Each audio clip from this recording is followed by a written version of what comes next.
اور جب کسی کام کا پختہ ارادہ کر لو تو اللہ پر بھروسہ رکھو، بے شک اللہ بھروسہ رکھنے والوں کو دوست رکھتا ہے۔ اگر اللہ تمہارا مددگار ہے تو تم پر کوئی غالب نہیں آ سکتا، اور اگر وہ تمہیں چھوڑ دے تو پھر کون ہے اس کے بعد تمہاری مدد کرے۔ اور مومنوں کو تو چاہیے کہ اللہ ہی پر بھروسہ رکھیں، اور کبھی نہیں ہو سکتا کہ کوئی پیغمبر خیانت کرے، اور خیانت کرنے والوں کو قیامت کے دن خیانت کی ہوئی چیز اللہ کے روبرو لا حاضر کرنی ہوگی،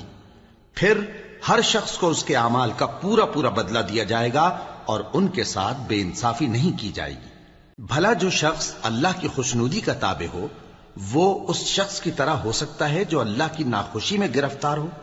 اور جس کا ٹھکانہ دوزخ ہے اور وہ برا ٹھکانہ ہے۔ سب لوگوں کے اللہ کے ہاں مختلف درجے ہیں، اور اللہ ان کے سب اعمال دیکھ رہا ہے۔ اللہ نے مومنوں پر